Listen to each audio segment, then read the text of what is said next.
As sports history fans, we often reminisce about the legends. Willis Reed limping onto the NBA Finals court, Kurt Schilling's bloody sock, Kerry Strug's courageous dismount, and so many more. These moments often define sports history. But what about the countless injuries that did not become legends, or careers that were derailed due to inadequate care? That's where this episode's sponsor comes in.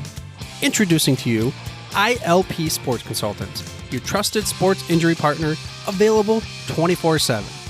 Brian Maelli at ILP Sports Consultants has over 20 years of experience in the orthopedic and sports medicine industry, and he has worked with athletes across the gamut, from youth to amateurs, professionals, in almost every sport played in the United States of America, accommodating athletes at every stage of their career.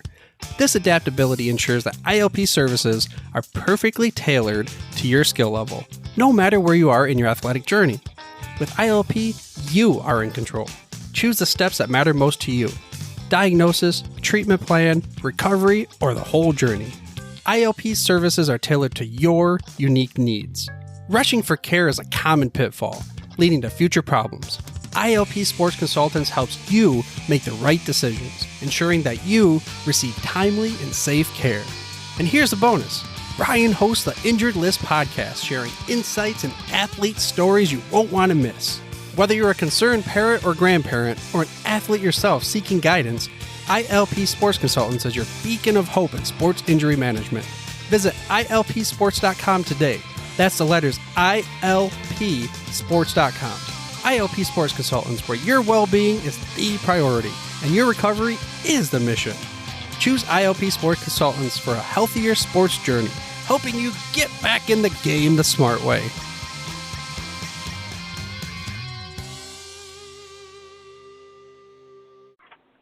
Blog Talk Radio.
Tonight we'll go back in time to seasons past, when 22 men graced the rugged fields of yesterday, fighting for one more first down, one more yard gain, one final score which would bring victory after 60 minutes of battle on the gridiron.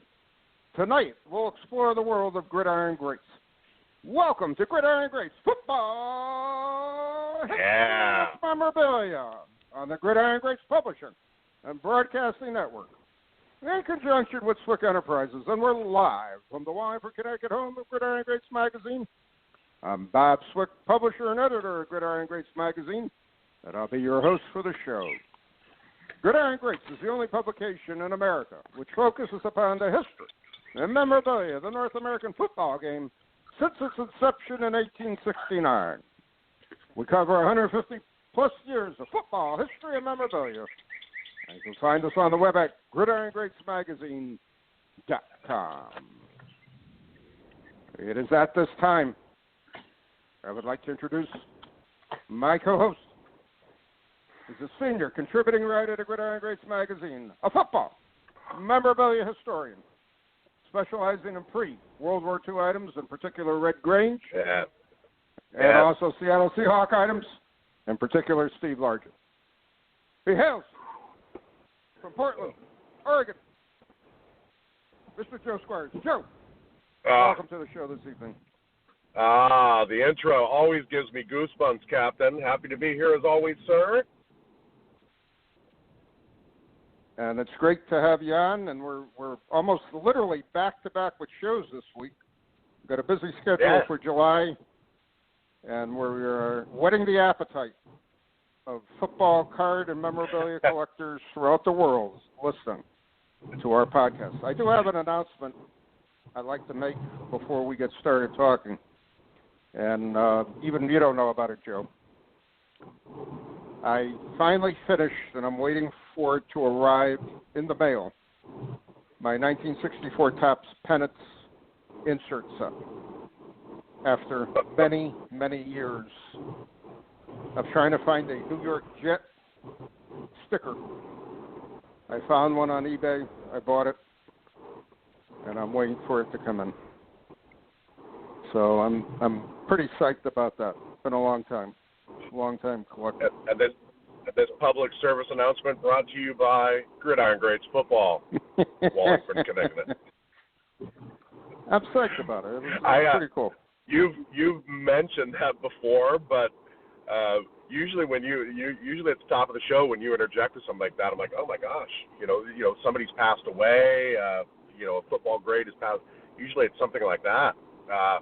So glad to know you filled it.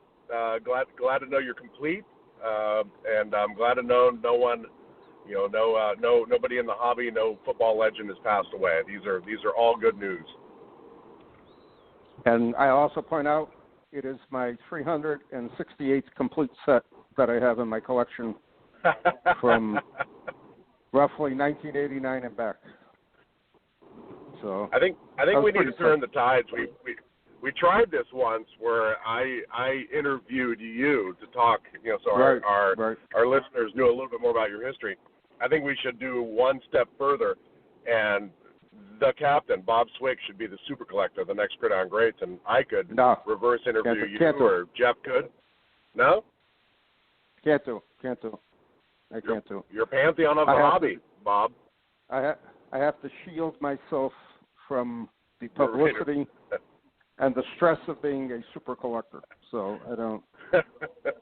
Maybe at some point later on, but not right now. And I am announcing. I'll announce it next week. Got a minor change in the magazine for coming out at the end of July, but we'll talk about it next week. Anyways, let's get talking about what we're going to talk about tonight, and that is an uncut sheet that you picked up some info on, and I want to hand it off to you, and let's get on it. Oh, picked up info, looking for info. It is my white whale. The one thing that would complete my set is we've talked about it before, the 1935 Chickle uncut sheet. I haven't found one. I don't have a line on one. I don't even know if one exists. I mean, one could be hanging somewhere in someone's, office, and they listen to the show and they kind of smirk every time I talk about it. But unknown. But probably about a decade ago, or maybe longer, I was trying to find a 1948 Leaf uncut sheet, and what I did is I tried to figure out what it looked like. Mike Thomas, Near Mint Cards, is really good at piecing together these things. I reached out to him. I reached out to a previous guest on the show, Scott Alpaugh, who's really involved in the 48 Leaf set.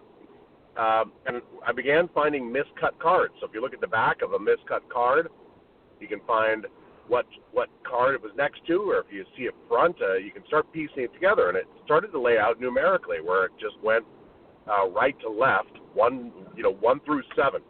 And it was 7 rows of 7 cards, 49 cards per series, times 2 series, 98 cards. But I was about a third of the way through, putting it together with miscut cards when I determined how it was laid out. And then a couple of the people, piled in with information. They confirmed that's what their data showed. And Near Mint Mike put together what a virtual 48 Leaf uncut sheet would look like. And about a week later, one appeared on eBay. A couple other collectors, called me, texted me. I immediately got on the horn with the person selling. He had it as a buy it now. It is buy it now. I think I hit the buy it now. Shoot, I don't think I hesitated when something like that comes up, but I took it down, and to me it's the jewel of my collection. A partial a partial set uncut sheet of Series 1. And I love it. So I've tried to tempt fate twice and talk about 35 Chickle uncut sheet. Hey, does anyone have any information? So about a month ago, I just decided to dig in a little bit deeper. Chickle came out obviously it came out with our football set that has, Red Grange, Dutch Clark, 35, 1935 Chickle. But really, Chickle had, sets previous to that. 1933, they came out with a set called the Skybirds. Right. And that same year, they came out with a set called the 1933 National Chickle Daredevils. So what I started to do is, for years, I've been collecting what I see as miscut cards in the 35 Chickle set. If I see one that's overlapped, but I've never found a Chickle card that has a view of another card. So I'm struggling to see what the border is. Until about 2 weeks ago, I came across a 1935 card number 8, 1935 Chickle card number 18, and excuse me for probably slaughtering how to pronounce his last name, but he's from Oregon, I know, but Mike Mikulak. Yep. Mikulak. And I've never known how to pronounce his last name, but card number 18, and it's very miscut. And if you look on the back, you can see the border's fat, and you can just barely see a little bit of ink. Not enough to figure out if there's a card next to it. But if you look at the card, the right border is very fat, and the left border is very thin, and you can see where it butts up against another card. So that's card 18. 35 Chickle was printed in 36 cards. Right. So it's safe to say it was printed in 36 card sheets, 4 rows of 9. So if Mikulak is card number 18, he'd be the second row, the right border. And if you look at this miscut card, the right border of this card is very fat, and the left border is very thin, and you can see an adjacent card. If the right border of the Mikulak was fat and it had a card to the right of it, common sense would say, you'd be able to see the adjacent card number 19. Okay. But the fact that you don't see a card to a fat bordered right, to me means it's a border card. Okay, so if card number 18 is a border card on the right side, and there's 36 cards in the set, it makes sense that this is 4 rows of 9. 1 through 9 is row 1, 10 through 18, et cetera, which makes sense. So I started digging into other sets that Chickle came out with. There are no sets in 35 they came out with, and like I mentioned, there are 2 sets they came out with in 1933. The National Skybird is a 108-card set. And there's a story on it from about 11 years ago that came out in PSA, where they interviewed a couple collectors, and some of them mentioned it came on 3 36-card sheets. So if in 1933 the Skybird came, it has 108 cards and it came in 3 36-card sheets, it makes sense that 2 years later, National Chickle would recreate that. They would mimic it with a 36-card sheet. It makes sense because the 35 Chickle is 36 cards. That same year, 1933, National Chickle came out with the Daredevils set, which is 24 cards, which, 2 rows of 12. I don't know. You're starting to see patterns from 9 of 4. And who knows? Maybe I didn't dig into the Daredevil set, but maybe with 24 cards, maybe there's a double print or anything like that. Right. But what I do have is about a year ago, or I think about 9 months ago, a partial 12-card sheet of the 1933 National Chickle Skybird set came out. 12-card sheet. So what I did is to see if they numbered them, 1 through 9. Because it's a 36-card sheet, to see if they numbered them 1 through 9 10 through 18, I took that 12-card sheet and I went in and I found the card numbers that correlated to each image, and to see if it flowed numerically. And sadly, it didn't. It didn't even make sense. It's just so this was 2 rows, or it's 12 cards. It was 3 rows of 4. And I went like the card 19, 12, 6, 7, 8. I mean, the first 3 I found were 6, 7, and 8. And I thought I had a pattern, but it wasn't. It didn't turn out. All right. Okay. So it's not, you're not able to confirm and or match based on that either, because of the way it's correct. Way you're seeing the skips of the numbers. Okay, that's logical. That makes sense. Now my only question is, how do they come up with the second series of the 35 Chickle if it's 4 9s on the sheet? You know what I'm saying? So if you have 1 to 24, and then you got 25 to 36 of the high numbers. Okay, yep. So how does that play out? What's your opinion on that? Well, perhaps since the 1933 Chickle Daredevil was a 24-card set, perhaps 35 yep. Chickle was done in 24 cards, and then card 25 through 36 was second series, quote unquote. I wrote an article for Gridiron on the 57 top set, and they thought that was printed in 2 series. I have an uncut sheet that showed that wasn't printed in 2 series. So there's a lot of times where people are like, this was printed in 2 series, but it wasn't. Or perhaps it was printed on the same sheet and they delayed it by a month. 72 Tops football's, classic for being, in 3 series. And you've got distinctive packs. You've got distinctive times they came out. Boxes look different. But who knows? Maybe 35 Chickles printed on 24-card sheets. And perhaps the person who, in the Skybird article, who said it was printed on a 36-card sheet times 3 is incorrect. Maybe it's, 24 times, 4 is 96 plus a 12. Maybe there's a double print out there. Well, I'm wondering. I always wondered too. Would the high numbers be a separate sheet that they had? A 36-card sheet that they ran, 12 high numbers in sequential order, and printed it that way. I mean, I have no idea. I'm wondering, or did they print the 24 again and then add the 12 high numbers as a filler or whatever? We can only guess what the logic was and why they did what they did, but But again, it's an amazing and very informative analysis you came up with. I mean, it makes a lot of sense because their printing patterns were not that different from 1933 to 35. You know what I mean? I would agree.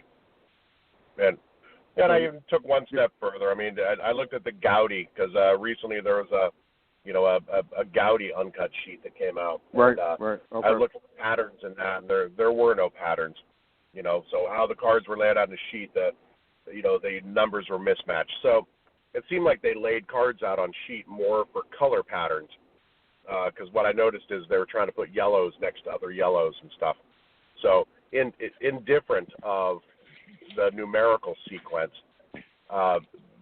they were after, ink, being in one area versus another is what I think. But I guess until a 35 Chickle uncut sheet pops up, or a 4-card panel, or a 2-card panel, or some severely miscut sheets, or severely miscut cards that show adjacent cards pop up. But, I mean, as people have said, think about the paper drives of World War II, where if you had a miscut card, maybe that ended up in the trash or the paper drive. We don't know. But for as many miscut 48 leaf cards as I was able to find, it was easy to piece together what the sheet looked like. Right. I've never seen a miscut 35 Chickle card that's enough of a miscut to show the adjacent card. To be honest with you, I same thing. I mean, in all the years I've been collecting, I pretty much, especially years ago when I would see a 35 Chickle at a card show or whatever, even if I didn't buy it, I would pick it up and just look at it just to get myself more familiar to it. And then I probably pulled the gun on buying my first 35 Chickle in the mid to late 80s. And I still remember to this day I bought a Ken Strong card for the unheard of price of $50. And, I was just happy to have one type card. And it was in very nice shape. I graded it probably X or so. And, again, this had to have been roughly 1986, 87 when I bought it. And, again, I've never seen in all the years I've handled the Chickles, and I probably started and stopped and sold that set 3 different times. I never saw anything even slightly miscut from it. So pretty interesting to how they were able to, to cut their cards to that precision so that really nothing exists. And again, we have the same argument we've talked about for years. The paper drives took out how much pre-World War II football memorabilia paper cards and programs and, whatever else, magazines that are gone forever. So it's very, very interesting. And this is one of those things. Think about it. It's 85 years old, this sheet. Right. If we had a chance to ask the printer about this, it'd probably be the most basic thing. That'd be like, what are you talking about? I mean, how do we number it? How do we lay it out? I don't know. We just kind of laid it out, man. I get the feeling it's like the variations of the 48 leaf. I get the feeling they'd be like, "What are you talking about?" No, we were slopping together ink. We just found leftover ink, put it together. I don't know. I think the stuff that we as collectors obsess about now, just the nuances of the hobby, are things that were just sloppy or missed, back in the day. Who knows? Exactly. Well, that's a very informative analysis, Joe. You are to be commended on it because it's very, a lot of collectors want to know what's going on with that. And I'm still Lloyd. I will always be curious.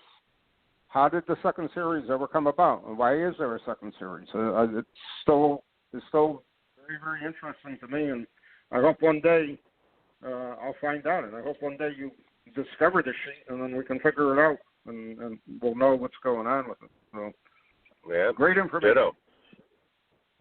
All right, our guest is here, and I'm going to introduce him now.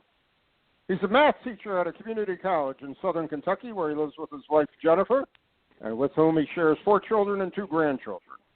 In his spare time, he's an avid amateur photographer, enjoys reading, writing, and playing games. He's been a sports fan all his life and became interested in the National Football League after college when he took a job as a reporter at a newspaper in Georgetown, Kentucky, where the Cincinnati Bengals were holding training camp at the time. He covered the Bengals camp that summer and then got involved in the Fantasy Football League with some friends at the newspaper he was working at. He hails from Kentucky.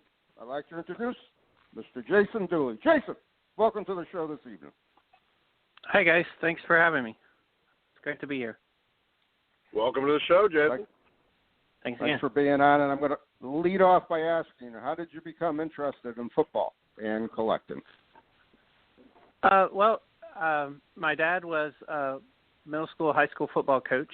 And when I was growing up, there was always sports in my house. The first sport I really was involved with was college basketball because I've lived in Kentucky my whole life, and it's kind of the state religion. And but then I got interested in football and baseball. And as far as collecting goes, I always enjoyed that. When I was a kid, my little brother and I collected baseball cards together. And, I remember we would go to Kroger and we would get like Topps rack packs that were $1. At the time, that was a big deal. So, and as I grew up, I collected different things. I didn't really wasn't involved in sports cards for a long time. When I went to college, I got to Magic the Gathering. I did that for like 20 years. And then a couple of years ago, I sort of came back to sports cards. And by that time, I was a bigger football fan than baseball. And so I went that route. Wow. That's funny. So many of us are similar, just, how you come across it and, just being around it, as a kid, and then coming across wax and rack packs, in stores. Mm-hmm. I love that. So. You're in Kentucky. Go, Bob. Yeah, I would just want to jump off script real quick. Sure. What was it like covering the Bengals that summer? I'm just curious. And did they have any name big players on the team at the time? Probably the biggest star that they had at the time. This was the Bruce Coslet era, so the Bengals were not especially successful, but they had Corey Dillon, and I mean he had been a 1,000-yard back for 2 or 3 years, running behind terrible lines, and just getting abused in the press for no real reason other than he was unhappy because the team was awful, and I interviewed Corey at training camp that year, and he had kind of a reputation of being difficult or surly or whatever, but he was super nice to me. And I mean, I was like a year out of college. I didn't know what I was doing. And, so it was cool to meet him. It was cool to get to sit in on press conferences with the coaches and so on. And honestly, the biggest impression they made on me was just how big these guys are. You just can't appreciate it on television. And even when you're at a game, sitting in the stands, you just can't understand it until you're standing next to one and you're like, this guy could eat me, literally. So that was Corey really Dillon. cool. Corey Dillon was a running back from University of Washington. He was a Husky. And I'm an Oregon Duck fan, and I remember when he was coming up and through, a friend of mine had a bunch of tickets, so I mean I didn't have tickets of my own, so I'd go with him, and we went to UW. Oregon played UW that year in Washington. We went there, and I didn't follow college football a lot. All I know is some dude named Corey Dillon torched the Ducks for 250 yards that day. I don't know how many times I looked at my friend like, who the hell is this guy? And it was right about then when I really began to follow college people flipping over to pros. So so when I see Corey Dillon, I'd be like, oh, I know who that guy is. So I remember him. Yeah, it's just he was. But Corey Dillon is one of the first. Oh, yeah. I saw him. My boss at the paper had season tickets to the Bengals, and he gave me and my wife tickets at the end of that year. They were playing the 49ers. It was the Steve Young, Jerry Rice 49ers. But Young was hurt, and Dillon just torched them. I think he ended up with 230 yards and 3 touchdowns that day, which I was excited because I had him on my fantasy team. But I mean, I was very excited when the Patriots picked him up a couple of years later. I'll put it that way. So you're a pretty avid, Patsy fan. I mean, some of the pictures, pictures of cards you sent over yesterday, pretty amazing. There's a couple different types of fans, that Bob and I discovered. The people who, me, who've grown up, in the Pacific Northwest, followed the team our whole life, or the people who jump on a bandwagon. So, are you a bandwagon Patriots fan, or are you collecting Kansas City Chiefs this year? No, so I kind of am a bandwagon fan, but not the bandwagon you're thinking of. So when I was 10, and I say that I say that in jest, Jason, half jest. So no. But really, I didn't think about it this way at the time because I was 10 years old. But this is what happened. The first real professional football game I ever watched on television with my dad was the 1985 AFC Championship game between the Patriots and the Dolphins, the Squish the Fish game. And I was 10. I didn't know anything, and so. But the Patriots were a great story that year. They've been a wild card team. They won 2 games on the road. They had this unheralded backup quarterback, Tony Eason, who was starting because Steve Grogan was hurt. And they went down to Miami, and they had literally never won in Miami. And they won the game, and I was like, well, this is my team. And then a couple of weeks later, I was at the grocery store in my hometown, and I bought a pack of football cards. My brother and I bought baseball cards all the time. But I had never even seen football cards before, and I bought a pack, and there was a Tony Eason card in it. So it was like kismet, this is my team now. So, yes, I'm a bandwagon fan, but not the Brady Belichick bandwagon. So, where'd you grow up? Southern Kentucky. I've lived here all my life. Oh, okay. Not here, not where I live now, but within a couple hours of here. Yeah. I don't consider you a bandwagon fan if you've lived through a downturn. So, I mean, if you put up with the Patriots of the 80s and 90s and made it into 2001, you're not a bandwagon guy. If I had understood when I was 10 the history of futility that the Patriots had, I don't know that I would have become a fan. You know what I'm saying? Like, but, you know. Well, to really date myself, and I've told the story numerous times. Joe knows the story. 1976, my buddy would get free tickets to the Patriots in Foxborough. He worked in a sporting goods store, and we would drive up. My mom would make us sandwiches and throw in some soda, cans of soda, and we'd drive up to Foxborough to watch the game. And we'd always leave early because there was only one way into Foxborough and one way out. So it'd take like 2 hours just to get out of Foxborough, and then we had another, good 2.5-hour drive back to Connecticut.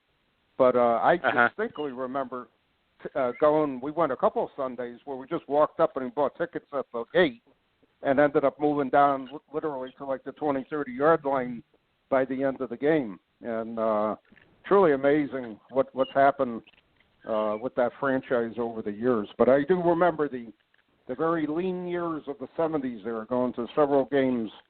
And, wow, it was bad. And Schaefer Stadium at the time was just aluminum benches that you sat on, and that was it. And it was probably one of the most uncomfortable benches that I ever sat on at a game. But anyways, you're definitely not a fair weather fan, and you're definitely not somebody who jumped on the bandwagon because you go back quite a ways, to say the least. So that's good. Well, Jason, you just got the blessing of the captain. You are officially a Patriots fan. Well, thanks. I appreciate it. So your coin, he'll mail your coin out. He'll mail your coin out to you. So is that how you got into collecting it? Is that how you got into collecting? Is buying that football wax pack when you were in line at the grocery? Well, kind of, but then I like I said, I moved into other things for a while, and I just came back to football and sports cards like a couple of years ago. I like collecting it. Like I have a very I'm a math teacher, so I think very systematically. I like organizing things and alphabetizing things. And so I've collected records and magic cards and first one thing and then another, and I just came back to sports. It's sort of my two passions together. So, nice.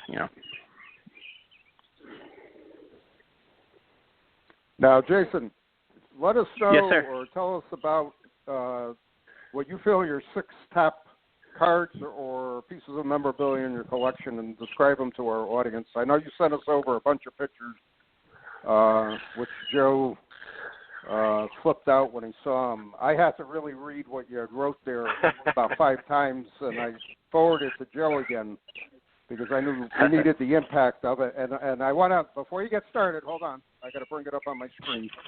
I'm going to read to the public, our audience, what you had said to us, if I can get it. Hang on. But anyways, someone's got some very loud birds in the background. Tell us about your first top 6 that you're choosing. I'm going to get this. My computer is very slow here. Okay. So the first thing I'm going to tell you about is I have a Patriots mini helmet, the original Patriots helmet, the one with the tri-corner hat on it, that is signed by Gino Cappelletti. And so I'm pretty fond of that. I'm not old enough to remember Gino playing, but I remember very well him as an announcer. And, he called all the way up until, about 10 years ago.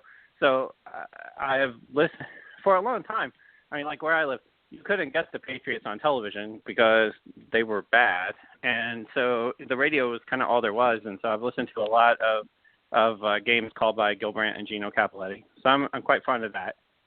And then the next 3 things I picked, I'm a big autograph collector. When I was a kid, my brother and I collected baseball cards. We would go to Reds games in Cincinnati, and we would always go early for batting practice, and we would take cards down to the field and try to get the players to sign them. And so that was always cool. And I mean, now they're a lot easier to get. You could just open them in packs. But so I have 3 autograph cards I picked, and they're 3 of the in my opinion, there are 3 Patriots players who are in the conversation for the best ever at their position. Tom Brady, Rob Gronkowski, and John Hanna. And I have autograph cards of all 3 of them. The Brady is from last year's Panini 1. The Gronk is from 2015 Topps 5-star. And then the Hanna is a reprint of his rookie card that Topps issued in 2001. And then, because I'm a Patriots collector, I have 6 Brady rookies.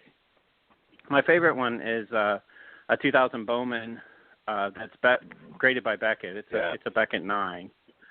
So it's really nice. And then the last thing I picked is that's a good by looking. far. That's a good looking that 2000 Bowman. That's a good looking card too. Yeah, I need a chrome one, but they're so expensive, so I don't know. That's a ways down the road. And then the last thing I picked is by far the least valuable or impressive of the 6, but I just like it a lot. It's a Topps commemorative set. It's 11 5x7 cards in the style of 1985 Topps cards, which was, like I said, the first pack I ever bought was 85 Topps, and it's all about Super Bowl 49. So it's my favorite Super Bowl. I remember watching that game as vividly as I'm talking to you, and so it's my favorite game in the set from my childhood. So it's really cool.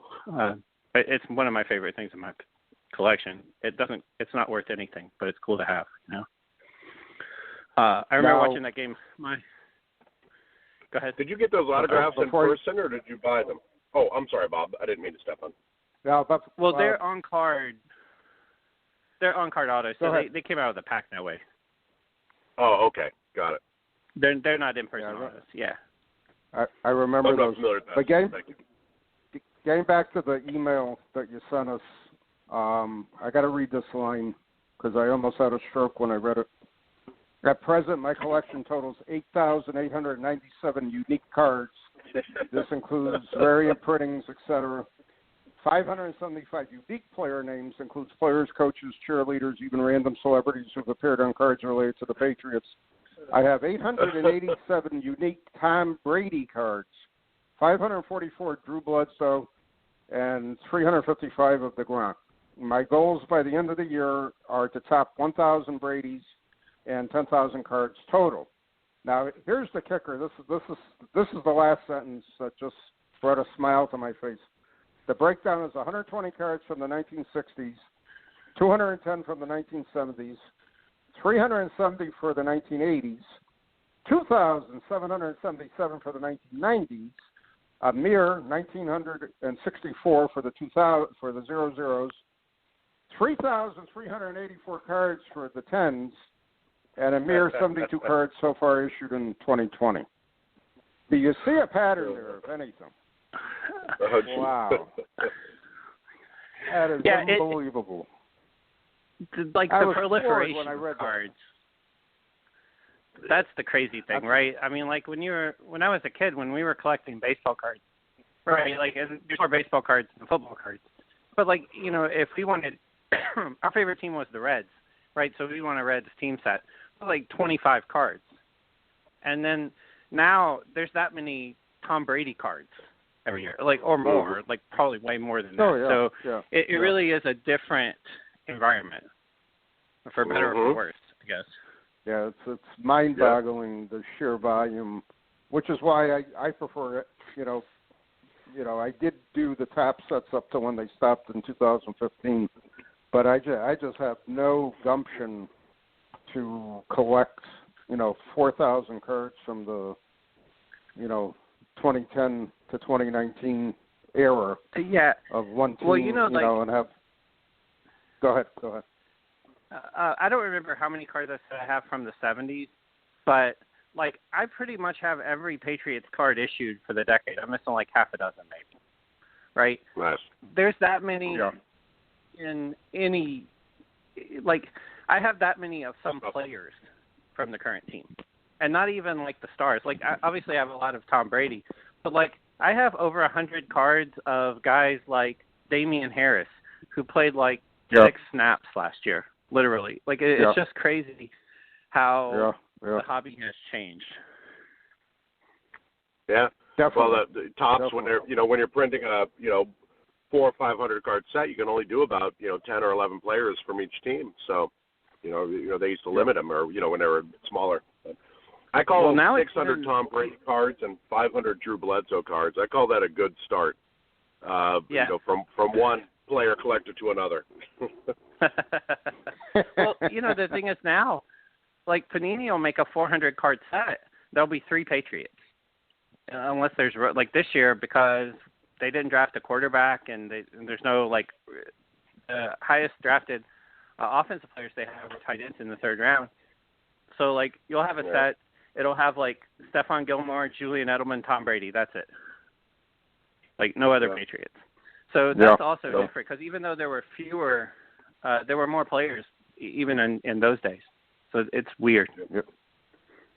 So obviously, working on a pretty good team collection. Do you have any interesting stories in your journey to collect everything Patriots?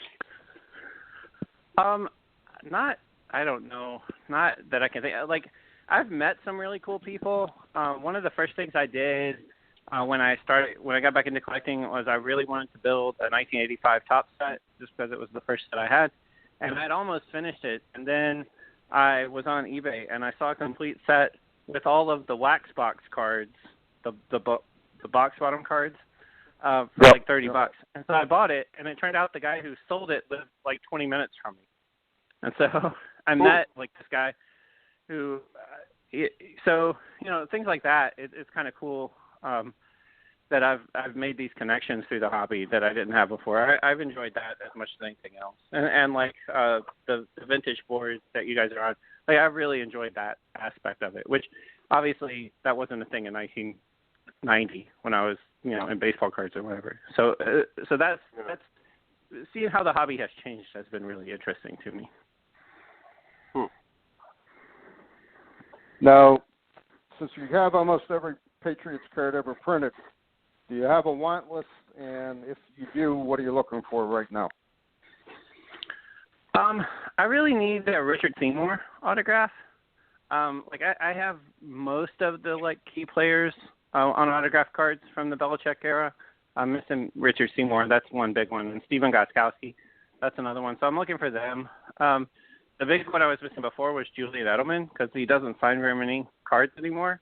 And so basically they're all 10 years old and hard to come by. But I finally picked one of those up earlier this month. So those are a couple.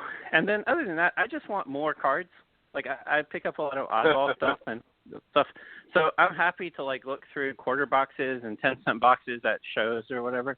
And I'm like, oh, this is a cool Patriots card. I don't have it. I'm going to get this one. I don't need them. They're just cool to have, So. I hear that.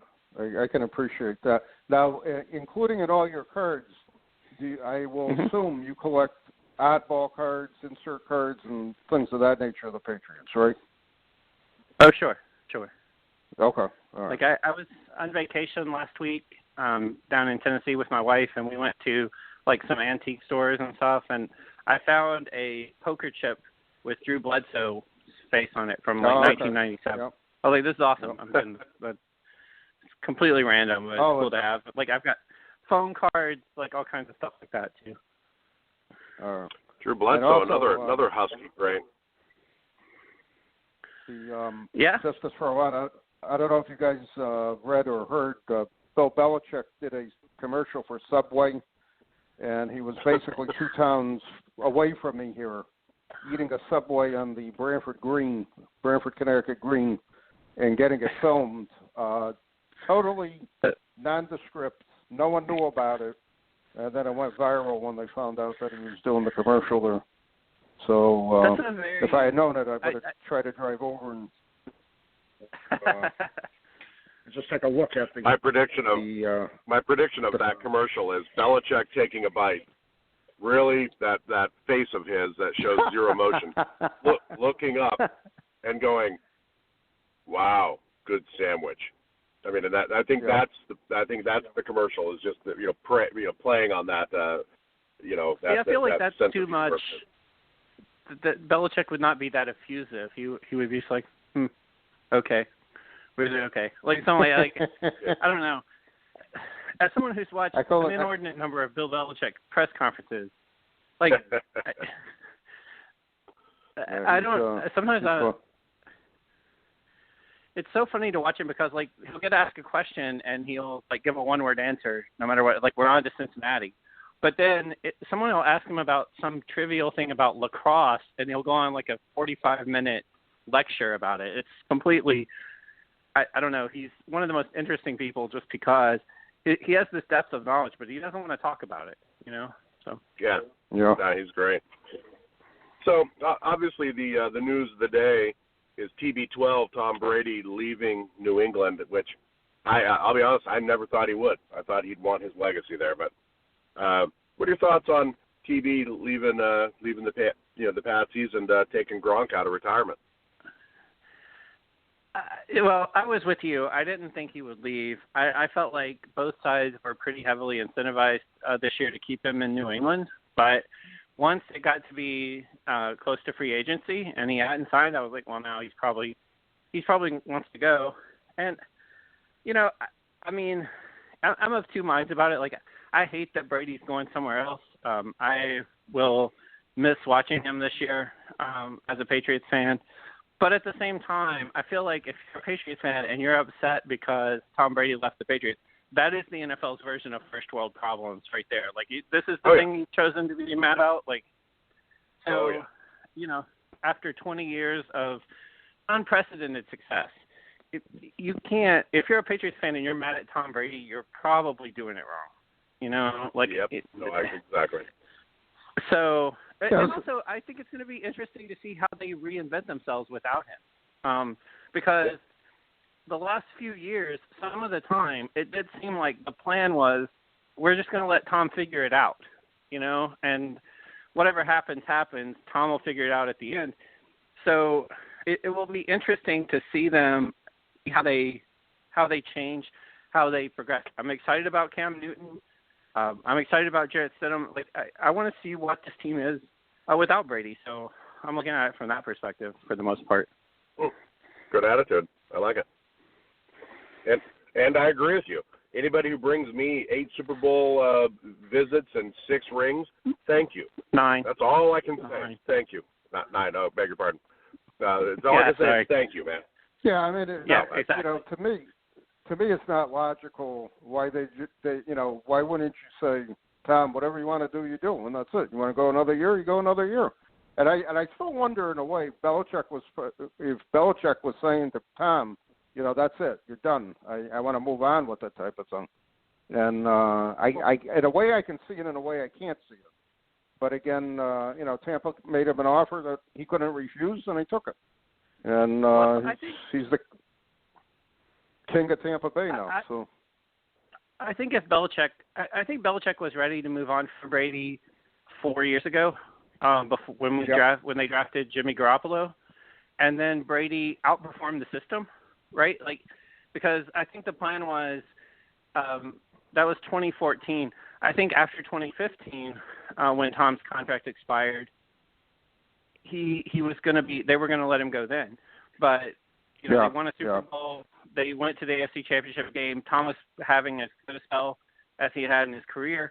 And so, like, at that point, Belichick was like, well, this is, I mean, obviously I have misevaluated this. And give Belichick credit, like, throughout his tenure, he has done what is best for the team. And so he was like, okay, I was wrong. And he traded Garoppolo. And a lot of people crucified him for not getting more than he got, but I feel like at the point he traded him, they didn't have any leverage. That was all there was, so he took it. And then, you know, I think it was more that Brady was just ready to try something else, that he was at a point. And the other thing about it is, if he had re-signed a deal similar to what he got in Tampa, I think Kraft and Belichick would have given it to him. I think that was honestly their first choice, but I don't think Brady wanted it because it would have forced them to make a lot of other cuts. They would have had they only had about $1 million in free cap space. So they weren't going to be able to hand Tom a $25 million contract without probably losing Joe Thuney, maybe a couple of other players. So it was a comp. There were a lot of moving pieces, But I think the overriding thing at the end was that Tom just wanted to go somewhere else, which, you know, he's earned the right. Yeah. Yeah, he's the greatest to ever lace them up. There's zero doubt about that. For sure. I got to see him 4 times. I'm ecstatic about that. Like, you know, and I mean, like I said, you just can't be mad at the man after he's brought your franchise, like, just unprecedented success. So. Okay. All right. Well, Bob, you want to slip the quiz in before the last last question? Yeah. I need for future shows. I need some bumper music. So when it comes up, just something funny like the Benny Hill theme or something like that. Or Jeopardy, maybe. I'll have to do it next time. You got to give me more notice. So. Yeah, let's work on that. All right. These are fun, Jason, and they're meant to be fun. They're whimsical. So just go with your gut. Go with what your first thought is when I ask these. Okay. Who's the better matchup? Dave Craig to Steve Largent, or Tom Brady to Randy Moss? Brady Moss. Like, I don't even need my gut for that one. Largent's awesome, but Moss was ridiculous. Yeah, all right. You won me back with Largent's awesome. All right, I'll give that to you. Okay. Question number 2. Better team. 2013 Seahawks, who beat the Denver Broncos 43-8, or the 2017 Patriots, who eked out an overtime win against Atlanta 34-28. For the season or for the game? Who's the better team? So roll the whole ball in. I think it's honestly the 2017 Patriots, like, everything gets wrapped up in that last game because it was so dramatic. But that team was 14-2, like, and they were destroying people. We went 10-0 without Gronk, so I got to go with 2017 Pats. That is incorrect. I'm sorry, Jason. You're 1 for 1. You're 1 for 2. You're doing Fair enough. good. Fair enough. Okay. All right. Question number 3. Better coach. Mike Holmgren, Seattle Seahawk great. Sorry, Bob. Or Footy. I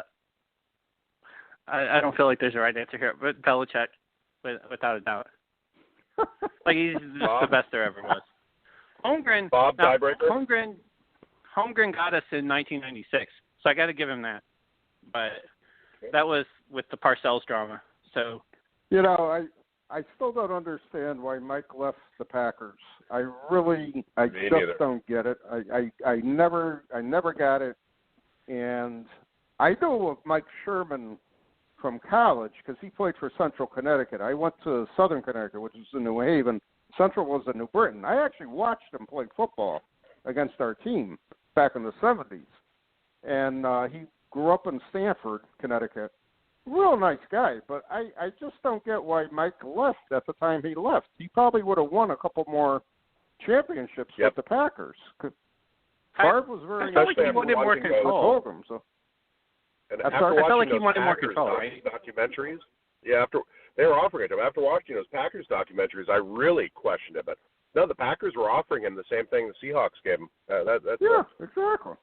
Oh, really? I mean, I don't get it. I still don't get it. I still don't understand that to this day. So. Yeah, that is strange considering. I mean, like, not to denigrate the Seahawks, but you were going from, like, this classic franchise to kind of an upstart. So I don't watch it.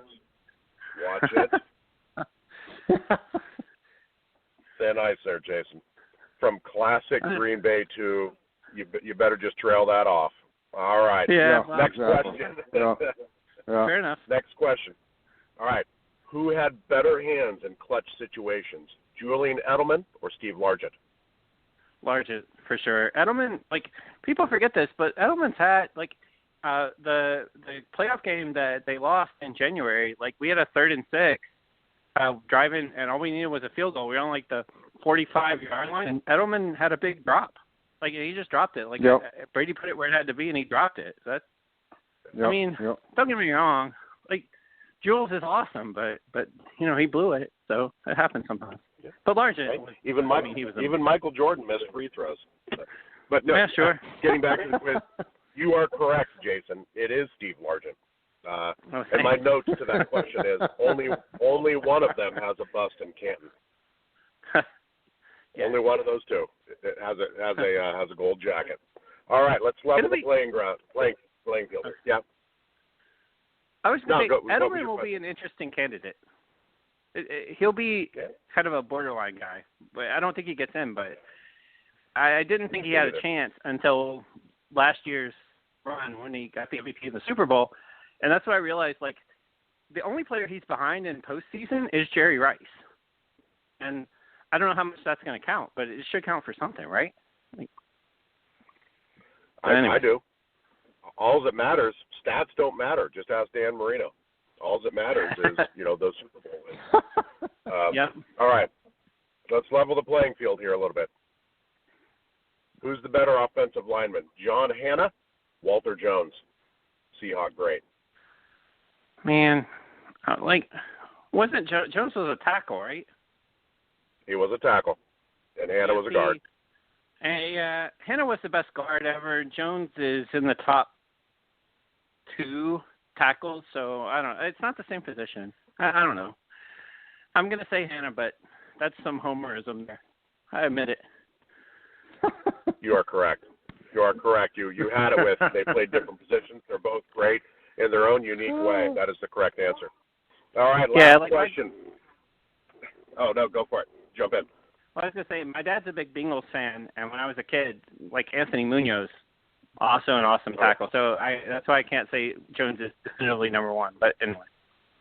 Yeah, Munoz is definitely up there. There's no doubt about it. But Hanna, somebody, I forget who it was, but somebody described Hanna as being the most cerebral football player they'd ever coached. I forget who that was, so I've always tipped my hat to Hanna.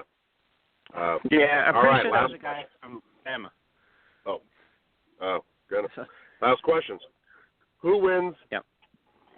Who wins this 2-on-2 skins versus skins game?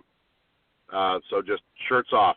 Jim Zorn and Steve Largent, Tom Brady, Gronkowski. Well, skins. Okay, like skins versus skins. Are they playing football or basketball? Football. Like either way, Gronk. And like whoever else is out there, like Gronk is like 3 of those dudes. Like speaking of large men, Rob Gronkowski is just a monster. Like that dude, he's huge. So I got to go with Brady and Gronk. I wrote down the correct answer is we're all the winners in that situation. We get to watch. It would be an incredible game to watch. I feel like we are all the winners to watch that skins versus skins game. So, all right, that's it. You did well. You got 3 out of 6. Nice job, Jason. You just got to remember where these questions are coming from. They have to have a Largent spin. Yeah, that's cool. Hey, I appreciate Steve Largent. Jason, sorry. We're almost out of time. So I'm going to wrap this up. Please give me or give our audience any advice that you have or thoughts on collecting for beginning collectors. Just collect the thing you like. Don't worry about like value. Like if you're just chasing $1, you're never going to really be happy with it. So, and there's so much sunk cost involved in your hobby, no matter whether it's football cards or records or whatever it is. So if you're going to be unhappy when you're done, why are you bothering? Like if you just want to get money, just get a job or buy stocks or something. It won't be as fun, but it'll be worth more, So that's my point of view there. That is the correct answer. Good advice. Jason Dooley, we're almost out of time. Thank you for being on. Great talking to you. We'll be in touch. And, all right. Well, thank you guys so much.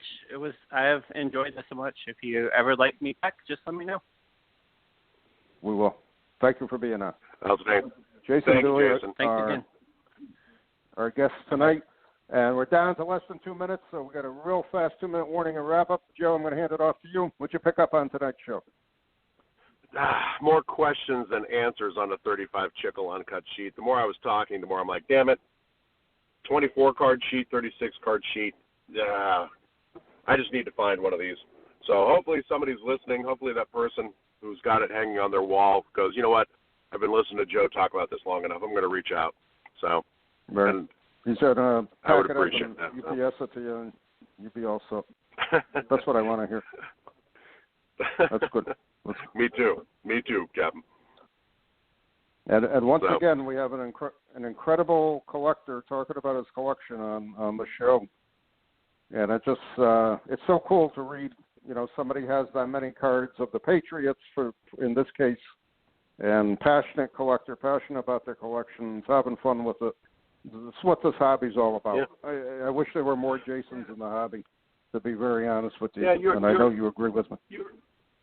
Totally. You heard him say it, though. I mean, think about all the parallels and subsets to, you know, he said it. There are more Tom Brady cards now than there are, you know. Yeah. Yeah. You know, that's a tough one. That's a tough one to wrap your arms around. The, you know, 156, you know, different Brady variations, you know, for 2009 or 2019. Yeah. Makes it tough. That's crazy. It's crazy. All right, we're down to about 30 seconds. If you're not a subscriber, what are you waiting for? Check us out at gridirongreatsmagazine.com for subscription information. We're going to be back next week with another show with another amazing collector and his collection we're going to talk about. 5 seconds, Joe. Any quick final thoughts? What are you waiting for? If you're a listener and not a subscriber, please subscribe. Thanks for listening. We'll be back next week. Take care.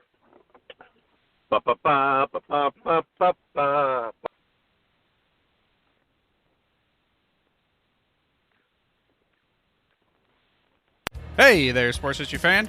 This is Arnie Chapman, aka the Football History Dude, and I wanted to thank you for stopping by to listen to another episode here on the Sports History Network. Our podcasters are passionate about uncovering and sharing sports stories from yesteryear. And if you didn't know it already, we have over 30 shows across the network covering all sorts of sports history topics. In fact, here's a glimpse into one of our awesome podcasts here on the network. Each week, the official Football Learning Academy podcast will take you deep into the history of pro football through interviews with players, coaches, or administrators in the NFL, as well as interviews with Pro Football Hall of Fame selectors, authors, and historians. You'll learn how the game evolved and important moments that shaped the sport into what it is today. And don't miss the Pro Football History Nugget of the Week. Listen to the official Football Learning Academy podcast on the Sports History Network. How about that? I bet you're super hyped to go listen to that new podcast, right?